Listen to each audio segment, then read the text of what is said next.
안녕하세요. 여러분은 만약 남편의 바람을 직접 목격했다면 어떻게 하시겠어요? 침착하게 대응할 수 있을까요?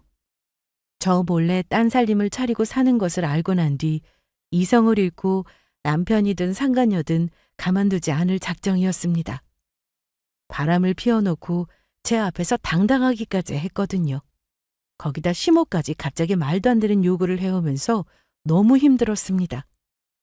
하지만 저는 차근차근 증거를 모으고 두 사람이 빠져나갈 구멍이 없게 만들었어요.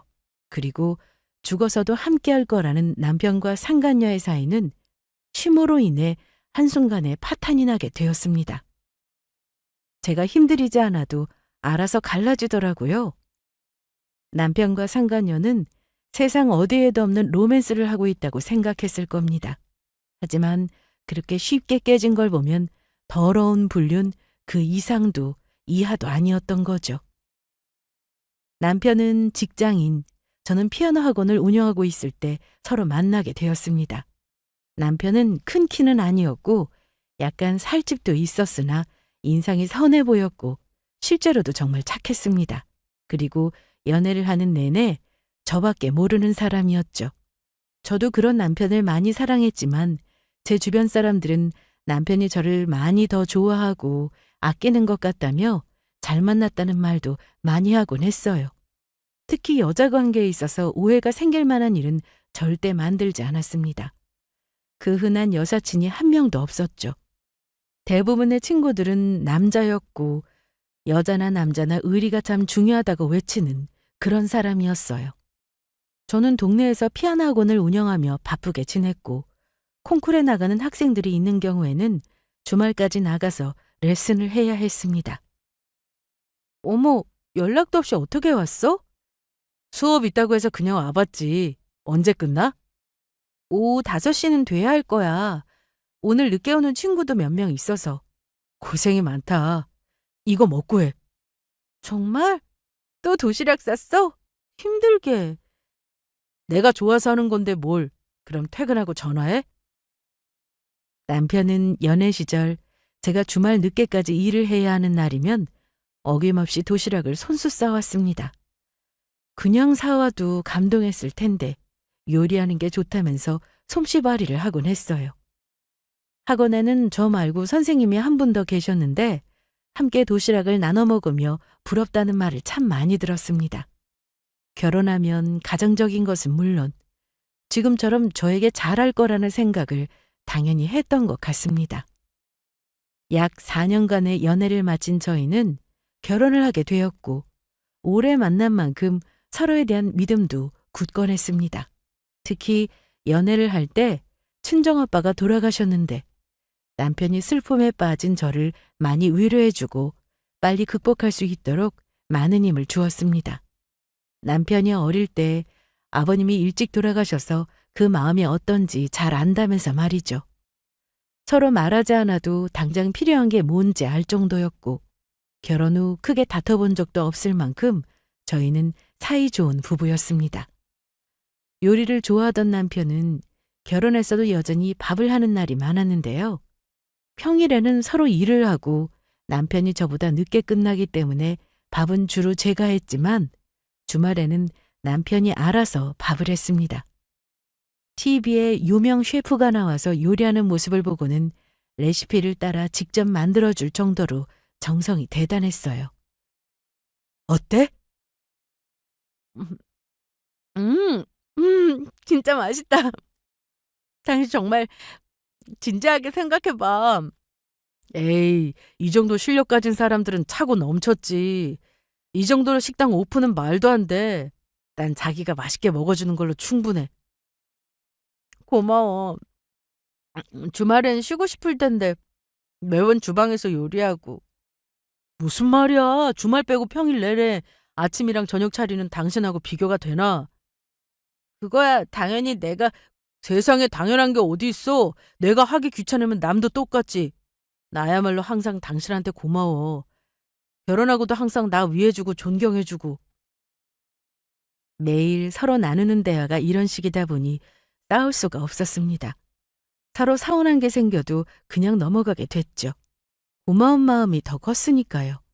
그러던 어느 날 남편은 잘 다니던 직장을 그만두고 사업을 해보겠다고 했습니다. 너무나도 자신만만하게 얘기했고 어떤 사람들과 일하는지 저에게 다 소개도 해주었죠. 일하는 곳이 어딘지도 보여줬고요. 유통업이라고 했는데 남편의 말을 들어보니 괜찮은 듯 보였고 무엇보다 남편이 정말 자신 있어 했어요. 그래서 고민 끝에 남편이 사업하는 것에 대해서 지지해주게 되었습니다. 당장 큰 돈이 필요하거나 빚을 내야 하는 것도 아니었고 남편이 조금씩 모아놓은 돈과 퇴직금을 가지고 시작해본다고 했죠. 첫 시작은 나쁘지 않았습니다. 하지만 첫 술에 어떻게 배부르겠어요? 수입이 전혀 없는 달도 많았습니다. 돈이야 저도 벌고 있었으니 당장 생활비를 가져오지 않는다고 해서 큰 문제는 되지 않았습니다. 그런데 남편은 사업을 핑계로 술을 마시고 늦게 들어올 때가 많았습니다. 저는 일하면서 늦게 귀가하는 것보다 평소 잘 안 마시던 술을 거의 매일 마시다시피 하니 남편 건강이 걱정되기 시작했습니다. 그래서 술 먹은 다음 날에는 북엇국이나 콩나물국처럼 속이 풀리는 밥상을 차렸고 아침 일찍 일어나 도시락과 함께 홍삼도 잊지 않고 챙겨주었습니다. 하지만 그것도 점점 남편이 챙기지 말라고 하더라고요. 자기야, 이거 가져가야지. 아니야, 이제 도시락 싸지 마. 가서 거래처 사람들하고 아침 챙겨 먹으니까. 그럼 오늘까지만 가져가. 미안, 자기 먹어. 가져가서 나 혼자만 도시락 먹기도 좀 그래서. 그럼 나 간다. 좀 서운하긴 했지만 생각해보니 남편 말대로 상황이 좀 그럴 수도 있겠다 싶었습니다. 저는 매일 아침 도시락을 싸느라 새벽 일찍 일어나야 했는데 남편이 더는 도시락을 싸지 말라고 해서 아침잠을 좀 더 잘 수 있게 되었습니다. 그렇게 바쁘게 일하는 남편을 보며 저도 더 열심히 일해야지 결심했는데 건강상의 이유로 피아노 학원을 접게 되었습니다.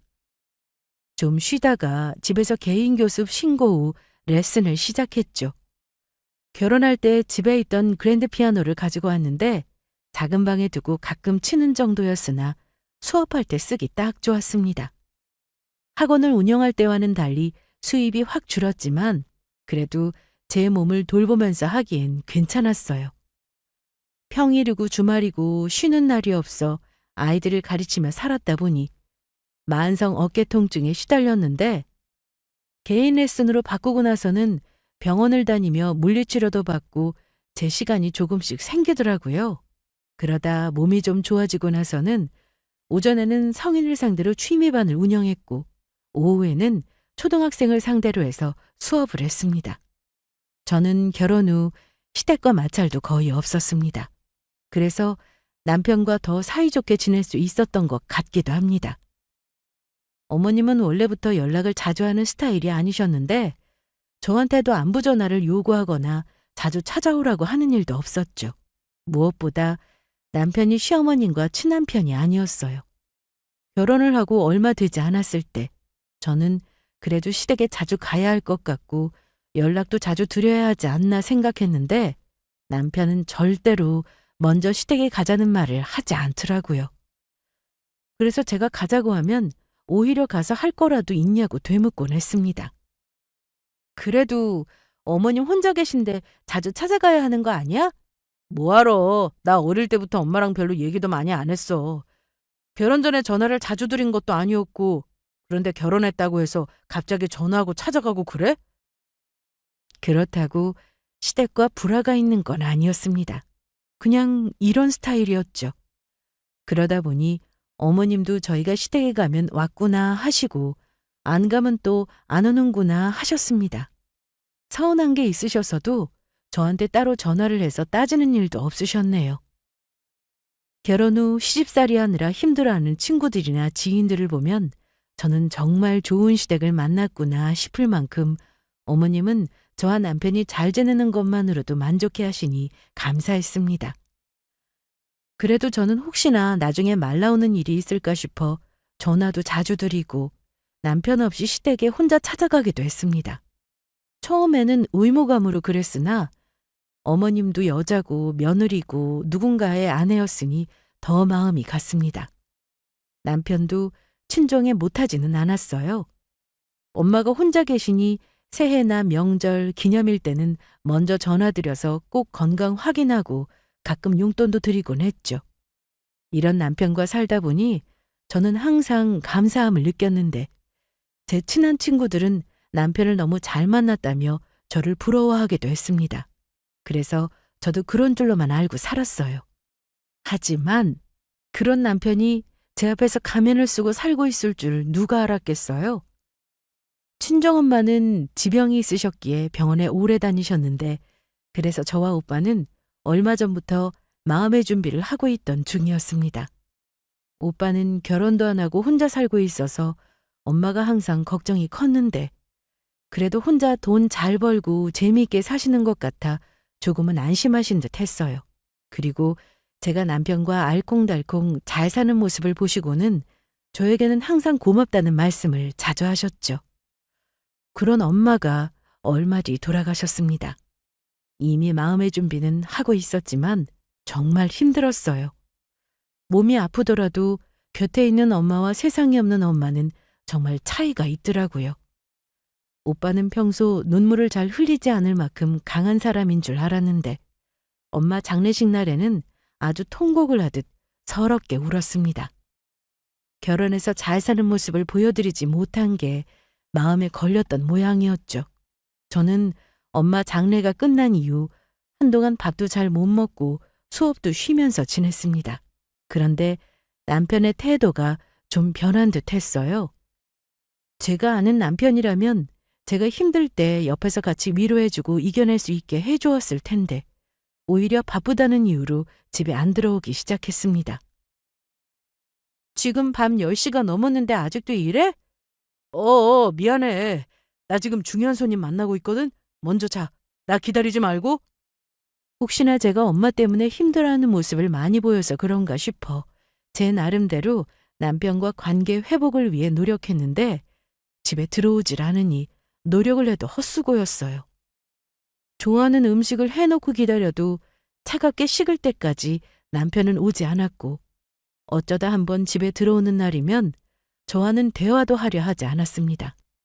처음에는 권태기가 찾아왔나 싶어 부부간의 권태기를 이겨내는 방법을 인터넷에서 찾아보기도 했었네요.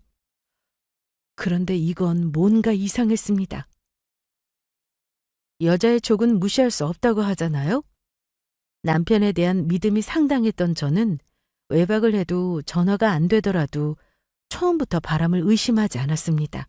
오히려 무슨 일이 있는 건 아닌지 걱정이 우선이었죠. 하지만 남편의 말투가 전과는 달라지면서 의심할 수밖에 없었습니다. 평소 같으면 제가 무슨 말을 했을 때 맞장구를 쳤을 텐데 언젠가부터 저에게 이러더라고요. 아, 진짜 말이 안 통하네. 뭐? 넌 왜 이런 건 신경을 안 써? 그래, 알았어. 내가 미처 생각 못했다. 됐고, 너는 꼭 내가 이런 걸 지적하면 그때서야 알았다고 하더라. 대화를 할 때는 너는이라는 말을 꼭 앞에 붙였는데 잘 생각해보니 다른 사람과 비교를 하는 거였습니다. 이 사람은 이렇게 하는데 너는 왜 그렇게 안 하느냐 이런 거였죠. 남편한테 섭섭하긴 했어도 처음부터 남편의 바람을 의심하진 않았습니다. 저는 물론 주변에서도 남편을 보고 절대 바람을 피울 사람은 아니라는 말을 많이 했었으니까요. 거기다 남편이 자기 입으로 이런 말을 하기도 했어요. 내가 나중에 돈 못 벌고 가장 노릇 제대로 못 하더라도 바람은 절대 안 피울 거야. 다른 여자 문제로 네 속 썩이는 일은 절대로 없을 거라는 말이야. 이러면서 결혼 전 저에게 약속을 하기도 했습니다. 그러니 설마 바람을 피우는 건 아니겠지. 이 정도만 생각할 뿐이었어요. 하지만 남편과 저는 점점 사이가 나빠졌습니다. 주말에는 그래도 남편이 집에 들어오곤 했는데 밥을 차리면 자기가 원하는 반찬이 아니라면서 평소에는 하지도 않던 반찬 투정을 하기 시작했습니다. 아니, 이거 말고 다른 건 없어? 자기 좋아하는 반찬이잖아. 평소엔 잘 먹어놓고. 내가 언제? 그냥 네가 하니까 먹어준 거지. 어째 매번 똑같냐? 너는 왜 노력을 안 해? 여보, 시끄러! 그러면서 제가 무슨 말을 하려고 하면 들으려 하지도 않고는 들고 있던 수저를 쿵 하고 내려놓더니 밖으로 나가곤 했습니다. 그런데 정말 반찬에 문제가 있는 게 아니었어요. 반찬 투정하는 건 그저 트집을 잡으려고 하는 것뿐이었죠. 남편이 설마 바람을 피우진 않겠지라는 생각도 어쩌면 제 희망사항이었을지 모르겠다는 생각이 들기 시작했습니다. 어디 바람 피울 사람 따로 있답니까? 절대 안 그럴 것 같은 사람도 피우는 게 바람이라고 하는데 저는 제 남편을 너무나도 잘 알고 있다고 착각하고 살았던 겁니다. 남편은 하루 이틀 외박하고 들어오면 옷에서 여자 향수 냄새가 났습니다. 처음에는 사업하느라 여러 사람들을 만나다 보니 향수 냄새가 날 수 있다고 생각했는데 항상 똑같은 향이 났죠. 그리고 제가 친정엄마를 그렇게 떠나보내고 힘들어하고 있으면 걱정이라도 해야 하는데 장례가 끝나고 나자 남편은 제 옆에 있어주지도 않았습니다. 그래서 남편 옆에 누군가 있구나 하는 생각이 들게 되었습니다. 남편은 평소 남들 다 보는 쇼츠니 릴스니 전혀 관심 없던 사람이어서 집에 오면 기껏해야 TV나 보는 정도였습니다. 아니면 책을 보거나 차라리 잠을 자는 스타일이었죠. 그래서 전 그런 점이 정말 좋았어요. 종일 핸드폰만 들여다보느라 가족들과 대화도 없고 그랬다면 너무 싫었을 것 같았거든요. 그런데 남편이 변해도 너무 변한 것 같다는 생각이 들었을 땐 핸드폰과 거의 한 몸이나 마찬가지였습니다. 집에 있는 날은 저와 대화는커녕 저와 한 공간에 있는 것도 싫어했어요. 제가 거실이나 주방에 있으면 방에 들어가 있고 제가 방에 들어가려고 하면 남편은 나가고 이런 식이었죠. 거기다 핸드폰을 붙들고 살았는데 뭘 그렇게 재미있게 봐? 아니야. 신경 쓰지 마. 재미있는 거 보면 나도 같이 보자. 아니라니까. 네 폰으로 봐. 그저 뭘 보냐고 묻기만 했는데 저에게 온갖 짜증을 내면서 혼자 있고 싶다며 다른 곳으로 가곤 했습니다. 남편이 바람을 피우고 있다는 느낌이 확 왔지만 당장 제가 확인할 수 있는 방법은 없었어요. 그래서 생각을 해봤죠. 일단 집에 있는 컴퓨터와 남편의 노트북, 남편의 핸드폰과 지갑, 자동차 블랙박스 이렇게 생각이 났는데 머릿속이 너무 복잡하고 잡생각이 나기 시작하자 종이에 번호를 매겨가며 하나씩 써내려갔습니다. 방에서 쿨쿨 자고 있는 남편의 얼굴을 보니 한 대 때려주고 싶었는데 참고 남편의 폰을 집어들었습니다. 그런데 잠겨 있더라고요. 그래서 그대로 다시 내려놓고는 이번에는 남편이 벗어놓은 바지 주머니에 지갑을 꺼냈습니다. 핸드폰에 많은 정보가 있을 거라 생각해서 지갑은 별 생각 없이 열어봤는데 글쎄 그 안에서 오피스텔 주차 스티커가 나왔고 주차 결제한 영수증 그리고 현금 인출한 영수증도 나왔습니다. 특히 현금 인출 영수증에 나와 있는 계좌번호 앞부분을 보니 이건 제가 아는 남편의 통장이 아니었어요. 저 몰래 통장이 또 있구나 싶었죠. 컴퓨터는 안방에 있어서 남편이 없을 때 봐야 하니 켤 수 없었고 이제 주차장으로 가서 차 블랙박스를 확인할 차례였습니다. 예상대로 뭔가 찍혀 있긴 했습니다. 그런데 얼굴은 선명하게 보이지 않았어요.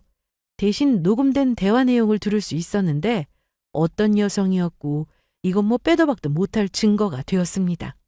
누가 봐도 연인끼리 나눌 수 있는 정도의 대화 수준이었으니까요. 이걸 남편에게 들이밀었을 때 과연 남편은 뭐라고 핑계를 댈까 궁금할 정도였습니다. 거래처 사람이라고 우길 수도 없을 테고 바람난 것을 시인할 수밖에 없겠다 싶었죠. 그리고 저는 남편 지갑에서 나온 각종 영수증들을 사진으로 다 찍어두었습니다. 오피스텔 주차 스티커까지 말이죠. 그 스티커에는 호수까지 정확하게 적혀 있었는데 여기가 대체 뭐 하는 곳일까 궁금했어요. 남편이 일하는 사업장은 이 오피스텔이 아니었기에 일하는 곳은 아닐 거라 생각했고 설마 남편과 만나고 있는 그 여자의 집인가 생각하게 되었네요. 그래서 저는 다음 날 바로 그곳으로 가봤습니다. 호수까지 봤으니 일단 해당 층까지 올라갔고 엘리베이터에서 내렸는데 문이 열리자 어떤 낯익은 여자가 서 있더라고요. 일단 엘리베이터에서 내려 곰곰이 생각해보니 남편이 사업을 시작하면서 저한테 잠깐 인사를 시켜주었던 사람이었습니다. 동종업계에서 일하고 있고 도움을 받고 있다고 했죠. 상당히 미인이어서 아주 잠깐 인사를 나눈 게 전부였으니 정확히 기억하고 있었어요. 저는 혹시라도 남편을 마주치게 될까봐 선글라스도 쓰고 모자까지 푹 눌러 쓰고 갔기에 그 여자는 저를 전혀 알아보지 못했습니다. 그렇게 다시 엘리베이터를 타고 1층으로 내려오니 느낌이 확 오더라고요. 그 여자구나 싶었습니다. 남편과 바람난 여자 말이죠. TV나 영화에서 부부가 바람을 피우는 장면이 나오면 왜 저걸 빨리 알아채지 못하나 답답하기만 했는데 직접 겪어보니 알겠더라고요. 그리고 뭘 어떻게 해야 하나, 뭐부터 해야 하나 이런 고민에 빠지게 되기도 했습니다. 그래도 정신 차리고 뭔가 빨리 해야 했습니다. 처음에는 오빠에게 사실을 털어놓고 도와달라고 해볼까 생각도 했는데 오빠가 남편을 가만두지 않을 것 같더라고요. 지금 저에게 필요한 건 그런 게 아니라 증거였습니다. 그래서 오빠보다 변호사 사무실에서 근무하고 있는 친구에게 전화를 걸었습니다. 진영아, 네가 어쩐 일이야? 나한테 전화를 다 하고. 너무 오랜만에 전화했지. 미안. 친구끼리 무슨 미안이야. 나도 일하느라 바쁘게 살면서 너한테 전화도 잘 못했다. 그런데 무슨 일이 있어? 목소리가 안 좋다. 아직 엄마 생각 많이 나서 그렇구나? 어, 엄마가 보고 싶기도 하고 남편 놈이 바람도 피웠고. 아니, 뭐? 너 농담하는 거야? 바쁜 친구 붙들고 내가 왜 이런 농담을 하겠냐? 진짜야. 그래서 너한테 이것저것 물어보려고 전화했어. 야, 다른 사람도 아니고 어떻게 네 남편이 바람을 피워? 확실해? 확실해. 어제 상간여사는 오피스텔 갔다가 직접 보고 왔는데 진영아, 요즘은 옛날하고 달라. 너 화난다고 해서 그렇게 상간녀 막 만나러 가고 그러면 안 된다고. 왜 안 돼? 잘못한 건 내가 아닌데? 그건 네 말이 맞는데 혹시나 그쪽에서 너 알아보고 고소할 수 있어. 고소라니? 주거침입으로 고소당한다고. 일단 네가 그곳에 간 목적은 그 여자를 만나기 위함이니까 오피스텔 공동현관에만 들어가도 주거침입이라고 고소를 한다고 하는 거지. 이런 경우가 종종 있어. 그러니까 함부로 찾아가지 마. 또 아무리 화나도 그 여자 몸에 절대 손대지 말고. 다치지도 않았으면서 상해 진다서 끊어오는 세상이야. 그러니까 일단 증거부터 모아. 어떻게든 남편 물건 뒤져서 확실한 증거 모으라고. 내 볼 땐 그 오피스텔 이미 두 사람이 살림 차린 것 같은데 너도 답답하겠다. 내가 뭐 도와줄 거 있으면 언제든지 말해. 친구의 말대로 저는 혼자서 오피스텔에 더는 찾아가지 않았습니다. 대신 친구에게 부탁을 했습니다.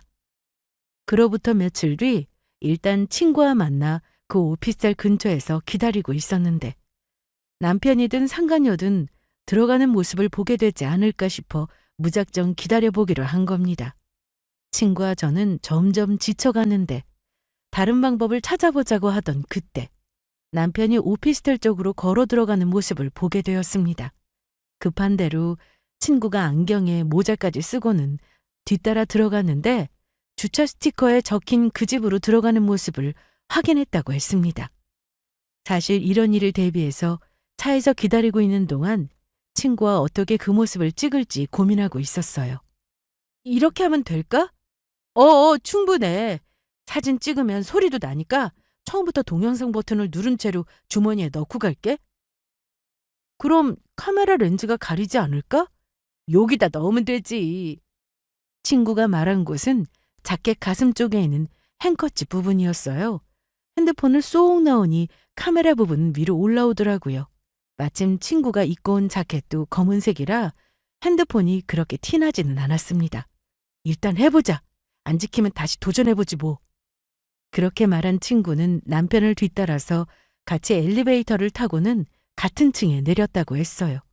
그리고 일부러 천천히 걸으면서 남편 뒤쪽으로 걸어갔는데 남편이 멈춘 곳에서 현관문이 열리고 그 여자가 나와서 포옹하는 모습이 핸드폰에 고스란히 찍히게 되었습니다.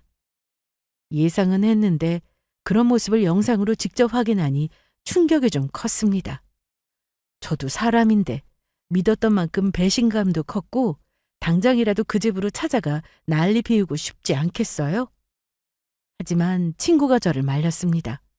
이제와서 다 알고 있다는 걸 남편에게 들키면 어떻게든 증거인멸을 할 수도 있다고 하면서 말이죠. 실제로 그런 일도 많다고 하네요. 증거가 담긴 부인의 폰을 박살내거나 물에 빠뜨리거나 없애버리는 거죠. 너 증거 없으면 소송도 못해. 네가 아무리 난리쳐도 네 남편이랑 저 여자가 헤어질 것 같아? 오히려 더 애틋할걸? 원래 몰래 하는 사랑이 더 짜릿한 거잖아. 그래서 저는 좀 더 많은 증거를 찾아야 했습니다. 아무 말도 못하게 할 수 있는 증거를 말이죠. 남편은 일주일 내내 집에 안 들어올 때가 많았는데 며칠 만에 집에 들어왔습니다. 그때 시간이 새벽 1시 정도 되었는데 술 냄새도 났고 침대에 눕자마자 골아떨어지더라고요. 그래서 저는 남편이 자면서도 손에 쥐고 있던 핸드폰을 조심스럽게 가지고 나와서는 패턴을 풀기 시작했습니다. 절대 쉬운 건 하지 않았겠지 하면서 이것저것 해봤는데 다 실패했어요. 아무래도 명확한 증거는 핸드폰에 많을 텐데 하면서 이대로 포기해야 하나 생각하던 그때 설마 이걸로 했을까 하는 마음으로 니은을 그려봤습니다. 그런데 바로 풀리더라고요. 이렇게 단순한 패턴으로 전화를 잠가 놓을 줄 누가 알았겠어요? 저는 좋아하는 것도 잠시 바로 문자부터 뒤졌습니다. 역시나 증거들이 차고 넘쳐나더군요. 한 가지 새로운 사실은 남편이 바람을 피운 시점은 저와 남편이 여전히 사이가 좋을 때였습니다. 남편이 사업을 시작한다고 하기 전부터 이미 그 여자와 연락을 하며 지내고 있었죠. 저와 사이가 멀어지고 나서 다른 여자가 생겼다고 그럴 수 있다고 생각할 수 있지만 아닌 척하며 저한테 시침이 뚝 떼고 살았다는 걸 생각하니 기가 막힐 노릇이었습니다. 이미 충격을 많이 받아서 남편 폰에 있는 문자나 사진을 보고도 놀랄 일은 없을 줄 알았는데 문자 내용 중 뒤통수를 아주 세게 맞은 기분이 들었던 내용이 있었어요. 바로 친정엄마 얘기였죠.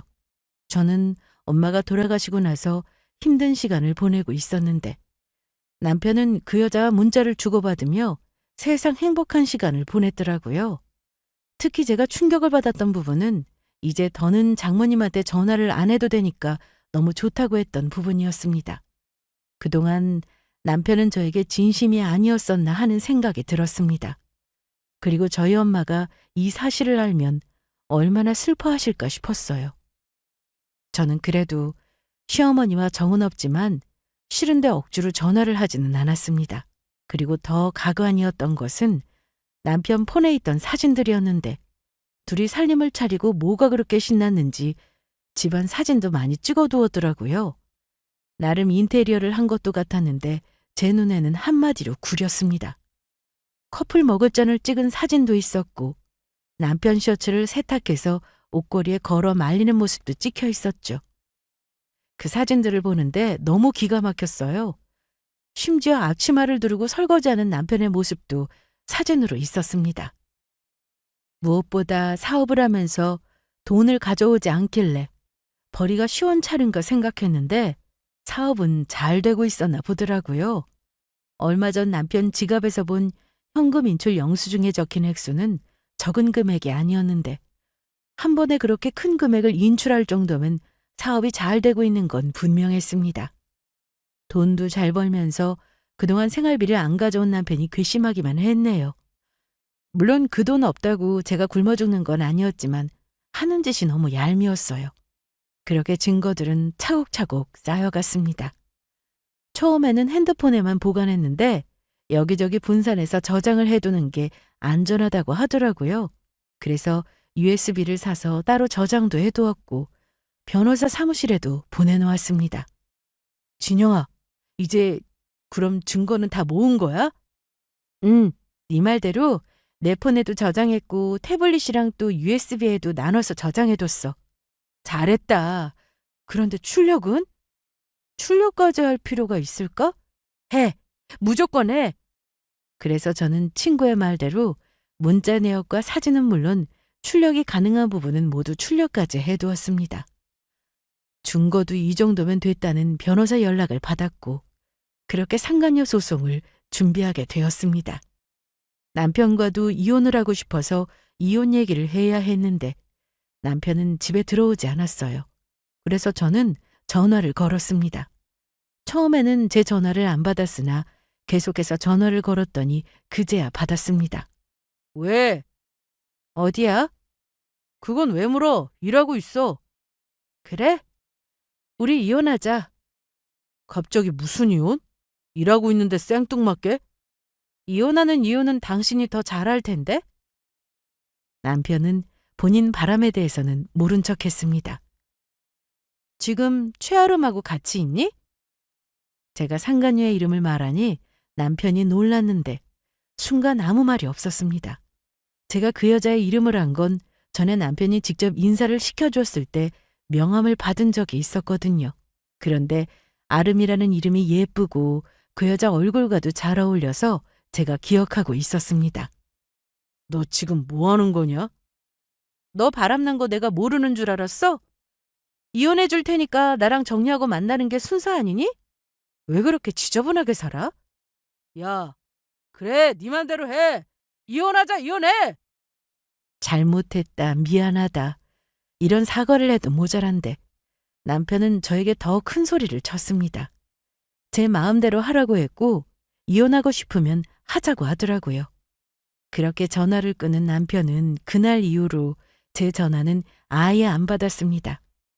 차단을 한 건지 신호음이 걸리기도 전에 그냥 전화가 끊어졌죠. 그래서 저는 상간녀 소송을 준비하면서 혼자 이혼 소송까지 준비하게 되었습니다. 아마 남편은 제가 이 정도로 많은 증거를 가지고 있는 줄은 모르고 있었을 겁니다. 그래서 기껏해야 이혼 소송이나 하겠지 싶었을 거고 상간녀 소송은 전혀 대비도 못했을 거예요. 이런 일을 겪어보니 결국은 증거가 중요했습니다. 누가 더 많은 증거를 가지고 있고 정확한 증거를 가지고 있는지에 따라서 재판 결과가 달라지는 거죠. 그래서 저는 최대한 많은 증거를 수집했습니다. 그 과정 속에서 당장이라도 남편과 상간녀를 분이 풀릴 때까지 때려주고 싶은 마음도 들었지만 어떻게든 참아야 했습니다. 증거가 있다 보니 저는 이전보다 훨씬 여유로워졌습니다. 그런데 생각지도 못한 일이 생기고 말았습니다. 바로 어머님의 연락이었죠. 평소 그렇게 전화 한 통 안 하고 지냈던 어머님이 제가 소송 때문에 바쁘게 지내고 있던 어느 날 전화를 해오셨어요. 그리고 저에게 말도 안 되는 말씀을 하시길래 본인 아들이 바람났다고 다 말해버릴까도 싶었지만 순간 그게 기회라는 생각이 들었습니다. 어머님, 갑자기 그게 무슨 말씀이세요? 내가 똑같은 말을 몇 번을 해야 돼. 사돈 네 집 아직 그대로 있잖아. 그거 비어있을 텐데 내가 좀 살자. 응? 어머님은 다짜고짜 돌아가신 엄마의 집에서 살겠다고 하셨습니다. 무슨 사정이 있든 이건 말이 안 되는 일이라고 생각했어요. 우리 동네에 재개발 확정됐다. 내 집도 아니고 전세 사는데 집주인이 나가라고 하면 나가야지 별 수 있어? 이 집 보증금 얼마 되지도 않는 걸로 집 구하기도 어렵고 이사비나 이주비 나온다고 하는데 그것도 알아보니까 얼마 안 되더라. 우리 두현이는 내 전화는 통 받질 않으니 나한테 한 거야. 어떻게 좀 안 되겠어? 하나뿐인 이 시애미가 집도 없이 사는 게 말이나 되냐고. 딴살림 차린 남편을 상대로 이혼 소송 중인 것도 모른 채 어머님은 말이 되지 않는 요구를 해왔습니다. 정 안 되면 저희 집에 오겠다고까지 하셨으니 남편과 이혼하는 마당에 그럼 일이 더 복잡해질 것 같았습니다. 그래서 저는 어머님한테 말도 안 된다고 하고는 전화를 끊으려고 했는데 남편이 하는 짓이 너무 괘씸해서 어디 한번 당해봐라 싶은 생각이 들더라고요. 그래서 어머니께 알겠다고 말씀드렸습니다. 그래? 정말 그래도 되겠어? 네. 그런데 어머님, 저희 친정엄마 사시던 집은 이미 팔렸어요. 아니 왜? 그 좋은 집을 왜 팔았어? 그렇게 됐어요. 그런데 거기보다 더 괜찮은 곳이 있거든요. 제가 좋은 집 하나 얻어드릴게요. 저는 그렇게 상간녀의 집 주소를 어머니께 말씀드렸습니다. 그리고 바로 이사하셔도 된다고 했죠. 그리고 며칠 뒤 어머님과 한 번 더 통화를 했습니다. 어머님, 이사 준비는 잘 돼가세요? 그래. 내가 짐이 많은 것도 아니고 이사 견적 뽑아보니까 얼마 안 되더라. 트럭 한 대면 되더라고. 다행이네요. 이사 내일이니까 너도 오너라. 오랜만에 얼굴 좀 보게. 저 내일 낮에는 일이 좀 있을 것 같으니 오후에 전화드릴게요. 그래, 알았다. 그리고 다음 날 예상대로 난리가 났습니다. 낮 12시가 좀 넘은 시간이었는데 오피스텔로 이삿짐이 도착하기 시작했는지 상간녀가 저를 직접 찾아왔습니다. 남편이 찾아올 줄 알았는데 어머님한테 붙잡혀서는 이러지도 저러지도 못하고 있다고 하더라고요. 누구세요? 문 좀 열어보세요. 누구신데요? 저 최아름이에요. 올 것이 왔구나 싶었습니다. 여긴 어떻게... 지금 뭐 하는 거예요? 뭐가요? 우리 두현 씨 어머님이 왜 저희 집으로 이사를 오냐고요. 당신이 주소 알려줬다던데 뭐 하는 거예요? 추잡스럽게 이렇게밖에 못하죠? 그러니까 남편이 밖으로 놔두는 거야. 너 내 남편 좋아서 만나고 있는 거 아니야? 이혼해 줄 테니까 너 가져. 뭐? 그런데 강도영 그 인간하고 같이 살려면 그 사람 어머니도 같이 모셔야지, 안 그래? 나는 곧 이혼할 건데 내가 어머님을 모시고 살 순 없잖아. 싫어. 내가 정리할게. 내가 네 남편 다시 돌려보낼 테니까 빨리 어머님 짐 빼라고 해. 그건 안 되겠는데? 네가 그렇게 좋아하고 사랑하는 사람한테 가서 직접 얘기해. 그 사람 어머님이니까 알아서 해결하라고.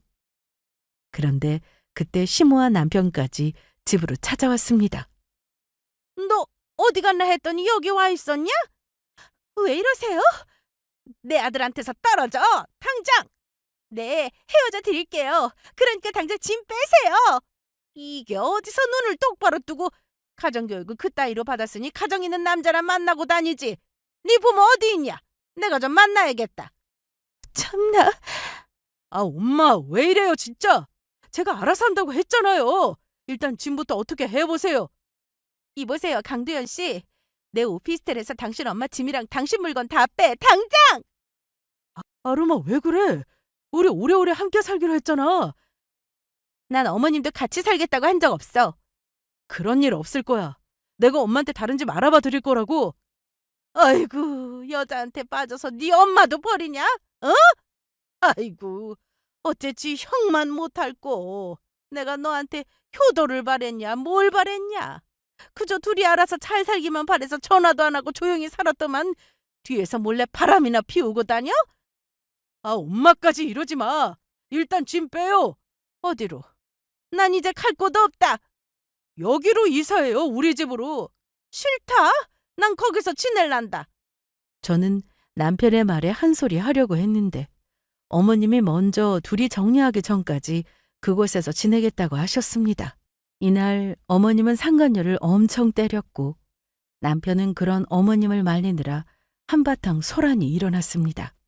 상간녀는 여기저기 다쳤는지 진단서를 끊어오겠다는 말까지 했는데 어머님도 보통은 아니셨어요. 상간녀를 때리면서 상처가 난 부분을 가리키며 나도 다쳤으니 쌍방이라고 큰소리 치셨죠.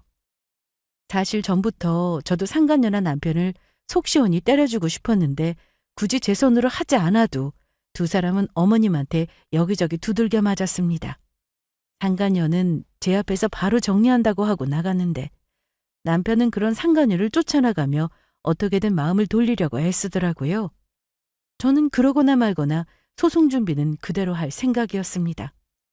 어머님은 남편이 살 집을 마련해 드리겠다 했으나 상간녀와 정리하기 전까지는 아무 데도 안 간다며 상간녀 집에서 함께 지내게 되었는데 생각만 해도 세 사람의 생활이 어떨지 상상이 되었습니다. 그로부터 얼마 뒤 저는 변호사 사무실을 찾아 상간녀 소장을 드디어 보내게 되었습니다. 제가 이렇게 하지 않아도 상간녀는 이미 남편에게 정이 떨어질 대로 떨어진 것 같았지만 그동안 제가 당한 걸 생각하면 판결문을 꼭 받고 싶었습니다. 소장을 받은 상간녀는 헤어지겠다고 했는데 왜 소송을 하느냐며 저에게 따져 물었고, 남편은 저를 찾아와 어떻게 하면 소송을 그만둘 거냐고 하면서 제발 멈춰달라고까지 했습니다. 저는 그럴 생각이 전혀 없었어요. 알아보니 상간녀 소송 후 판결문이 나오면 40년간 법원에 보관이 된다고 하더라고요. 거기다 지금 당장에는 헤어지고 안 만난다고 하지만 그러다 또 만나면 소송은 또 진행할 수 있다고 하니 어떻게든 끝까지 소송할 생각이었습니다. 처음에는 저도 상간녀 소송으로 받게 될 위자료를 보고 이 돈 받아서 뭐하나 싶었어요. 많이 받아야 2천만 원 조금 넘는 액수이고 보통 1,000만 원에서 2천만 원 사이가 가장 많다고 했으니까요. 하지만 돈이 문제가 아니었습니다. 판결문을 받아내서 상간녀에게 낙인을 찍는 게 이 소송의 목적이었습니다. 상간녀한테는 저에게 줄 위자료는 문제가 되지 않았을 겁니다. 사업을 하고 있다고 했으니 그 정도 돈은 충분히 있었겠죠. 다만 잃을 게 많아 보였어요. 사업을 하니 거래처도 많을 거고 가족이나 주변 친구들한테 이 사실을 알려주면 어떻게 얼굴을 들고 살 수 있겠습니까? 다시 사업하는 것도 절대 쉬운 일은 아니었죠. 저는 상간녀의 사정 따위는 봐주고 싶지 않았습니다. 제가 힘들어할 때 남편은 다른 여자와 행복한 시간을 보냈을 텐데 이제는 그 대가를 치러야죠. 상간녀는 제가 만반의 준비를 하고 이번 소송을 시작했다는 것을 알고 난 뒤 시간을 좀 내달라며 만나자는 연락을 해왔습니다. 글쎄요. 소송 중인데 따로 만나기 좀 그렇네요. 그러지 마시고. 왜 갑자기 존대를 하세요? 하던 대로 야, 너 이렇게 하세요. 이번 소송 취하해 주세요. 댁의 남편 다시는 안 만난다고요. 약속해요. 각서라도 써요? 아니요. 그런 각서 따위 필요 없어요. 각서든 뭐든 그건 알아서 하시고 저는 강두현 그 인간 꼴도 보기 싫으니까 돌려보내지 않아도 된다고요. 가지든지 버리든지 마음대로 하세요. 정말 업계에서 소문나면 망해요. 그게 저랑 무슨 상관이에요? 당신하고 남편은 내 입장 봐가면서 바람 폈니? 죄송합니다. 그딴 사과 필요 없어. 진심 아니잖아. 그리고 한 번만 더 쓸데없는 얘기로 전화하면 가만 안 둔다. 제가 평소 마음도 약하고 눈물도 많다는 걸 남편이 잘 알고 있었는데 그래서인지 어떻게든 잘 구슬리면 통할 줄 알았나 보더라고요. 상간녀와 남편이 번갈아 가며 저에게 전화를 해서는 잘못했다고 하는데 한편으로는 씁쓸했습니다. 왜 가진 것에 대해서 감사할 줄 모르고 남한테 상처를 주면서까지 자기 인생을 망치나 싶어서요. 처음에 남편의 외도를 알았을 때 그 충격은 정말 말로 표현하기 힘들 정도였습니다. 하지만 증거를 모아가면서 저도 이성을 되찾았고 친구의 도움으로 여기까지 올 수 있었습니다. 소송은 길고 긴 싸움이었지만 그래도 끝은 있더라고요. 상간녀 소송으로 드디어 제가 원하는 판결문이 나오게 되었고 저는 위자료 2천만 원을 받게 되었습니다. 남편과도 이혼을 했는데 제가 더 많은 비중으로 재산 분할까지 마쳤습니다. 이후 어떻게 되었냐고요? 남편은 상간녀의 도움이 절실했던 모양이었어요. 하지만 그 여자는 상간녀라는 소문이 퍼지면서 사업을 더는 할 수 없게 되었고 남편 역시 자동으로 사업이 망하게 되었다고 했습니다. 그리고 어머님은 그 상간녀의 집에서 재판이 끝날 때까지 같이 지냈다고 했는데 이후 남편이 따로 집을 얻어 그곳에서 지내게 되었다네요. 어머님은 제가 남편과 이혼 후에도 통화를 한 적이 있었는데 자기 아들이 벌을 받고 있다면서 상간녀와 남편이 어떻게 됐는지 저에게 말씀해 주셨어요. 그리고 그 통화를 마지막으로 저도 더는 어머님과 연락하지 않고 지냅니다. 남편을 정말 많이 사랑했고 결혼해서 후회할 수 없을 만큼 잘했다고 생각합니다. 그래서일까요? 이혼 후 힘들 줄 알았는데 미련이 남지 않았습니다. 오히려 혹을 떼낸 것처럼 속이 너무 후련했어요. 남편은 제 앞에서 상간녀 편을 들기까지 했지만 사업도 망하고 돈이 떨어졌는지 저를 찾아온 적이 딱 한 번 있었는데요. 친정엄마가 사시던 집으로 제가 이사를 하고 나서 얼마 뒤 찾아왔어요. 그날 마침 오빠까지 있어서 남편은 아마 저를 만나러 찾아간 것에 대해 크게 후회를 했을 겁니다. 저기, 진영아, 무슨 염치로 여길 찾아올 생각을 했어? 잘 지냈냐? 보면 몰라? 뭐야, 너희 자식 여기가 어디라고 와? 잘 만났다, 이리 와! 형님, 잘못했어요. 놓고 말씀하세요. 못나! 그동안 내 동생 참으라고만 해서 조용히 있었는데 절대 가만 못 둬! 이날 오빠는 남편의 멱살을 잡고는 그간의 일을 따져 물었고 남편이 불리한 상황에서는 입을 꼭 다물자 뺨까지 때렸습니다. 저는 그러다 큰일 날까 싶어 오빠를 말렸는데 남편은 오빠가 멱살을 놓자 그 사이 뒤도 안 보고 도망갔습니다. 정말 끝까지 실망스러운 남편이었어요. 이제는 전 남편, 아니 그냥 남이 되었지만 그래도 한때 좋아서 만났던 사람이 저런 추한 모습을 보이니 욕도 안 나오더라고요. 저는 다시 피아노 학원을 오픈할 예정에 있습니다. 아무리 생각해도 제가 가장 행복할 때는 피아노를 칠 때이고 학원에서 많은 학생들과 만나며 힘도 얻고 그랬던 것 같더라고요. 쉬는 동안 건강도 많이 좋아졌고 친정 근처에 좋은 상가가 있어 계약했는데 앞으로는 제 인생에 더 많은 시간을 쓰며 행복한 인생을 만들어갈 생각입니다. 제 사연이 참 길었는데 들어주셔서 감사하고 그럼 여기서 제 이야기를 마칠게요.